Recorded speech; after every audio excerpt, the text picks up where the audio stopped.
Curve ফার্টিনিং পদ্ধতিতে কম জায়গায় সম্পূরক খাদ্য প্রয়োগের মাধ্যমে স্বল্প সময়ে অধিক মাছ উৎপাদনে আগ্রহী হয়ে উঠেছে যশোরের মৎস্য চাষিরা। আর চাষি পর্যায়ে এই কাজে উৎসাহিত করছে PKSF এর আর্থিক ও কারিগরি সহযোগিতায় আদ্দিন ওয়েলফেয়ার সেন্টারের মৎস্য ইউনিট।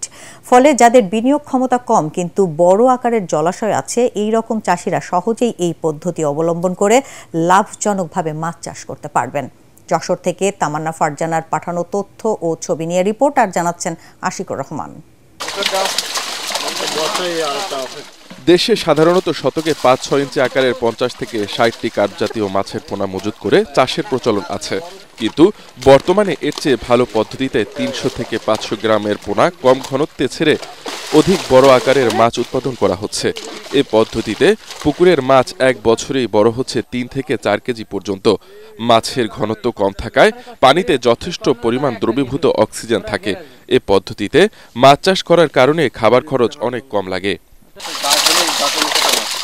যশোর অঞ্চলের বেশ কিছু এলাকায় কার্ভ ফ্যাটেনিং পদ্ধতিতে মাছ চাষ ব্যাপক জনপ্রিয়তা পেয়েছে। এতে বিঘা প্রতি প্রায় ৩,৫০,০০০ টাকা থেকে ৪ লাখ টাকা পর্যন্ত মাছ বিক্রি করা সম্ভব হয়। আদ্দিন প্রশিক্ষণ ও পরামর্শ সহ বিনামূল্যে তাদের সদস্যদের মাছের পোনা, জাল সহ বিভিন্ন সামগ্রী সরবরাহ করছে।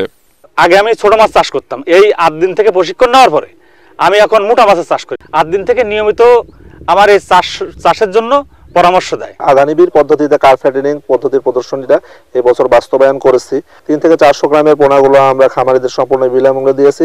পাশাপাশি আমরা তাদের একটি ঝাঁকি জাল এবং পুকুরের পাড়ে সবজি উৎপাদনের জন্য পেঁপের চারা, কুমড়ো, লাউয়ের বীজ এবং পাশাপাশি কিছু চুন এবং সার সম্পূর্ণ বিনামূল্যে প্রদান করেছে। কার্ভ ফ্যাটেনিং পদ্ধতি দেশের সর্বত্র ছড়িয়ে দিতে পারলে দেশের মাছের উৎপাদন বাড়বে এবং খুব সহজেই মানুষের প্রোটিনের চাহিদা মিটবে বলে মনে করেন সংশ্লিষ্টরা।